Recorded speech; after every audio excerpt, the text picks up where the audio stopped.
অয়ন, তুমি যাও না একটু বাবার বাবার নতুন ফ্ল্যাটে যাও না, একটু কথা বলো না বাবার সঙ্গে গিয়ে। কেন?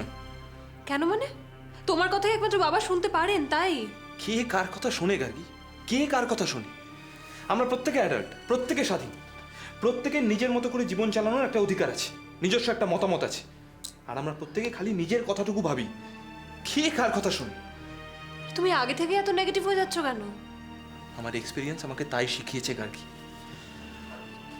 তোমার হয়তো মনে নেই, আমি আমি বহুবার তোমাকেও অনেক কিছু বলেছি, অনেক কিছু বোঝানোর চেষ্টা করেছি, তুমি কখনো শুননি, বোঝার কোনো চেষ্টাই করনি।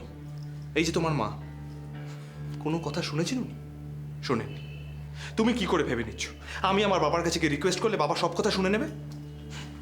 হয়তো শুনবেন না, সেরকম কোনো গ্যারান্টি নেই, কিন্তু আমার কথাটা তুমি এইভাবে জেনারেলাইজ করতে পারো না অয়ন। তুমি আমাকে অনেক কথা হয়তো বলেছো অনেক সময়, পরিস্থিতির চাপে আমি সেগুলো সেগুলো বুঝতে পারিনি, শুনতে পারিনি, বা সেই কথাগুলো রাখতে পারিনি, কিন্তু অয়ন অয়ন সব কিছু শেষে এটাই তো সত্যি যে আমি আজও তোমাকেই ভালোবাসি।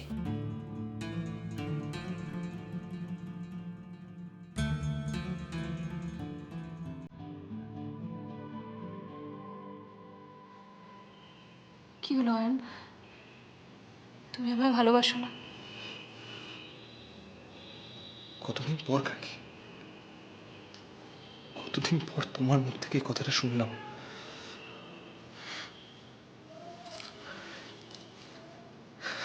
আসলে আমাদের জীবনটা এরকমই, জানো, এরকম।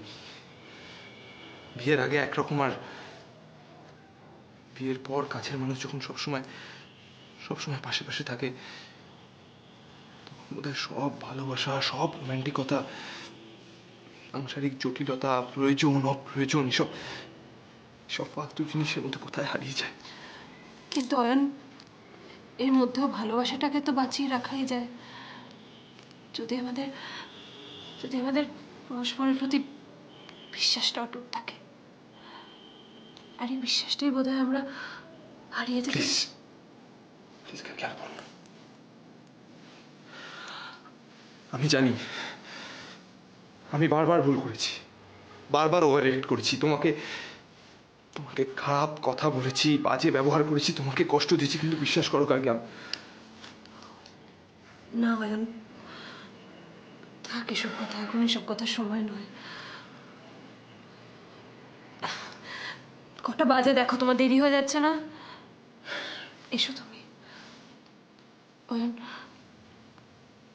একবার যাও না বাবার কাছে পারলে। যাব, নিশ্চয়ই যাব, আমার তরফ থেকে যেটুকু করা যায় আমি করব। কিন্তু কি জানো, আমার মনে হয় বাবাকেও একটু ভাববার সময় দেওয়াটা খুব দরকার।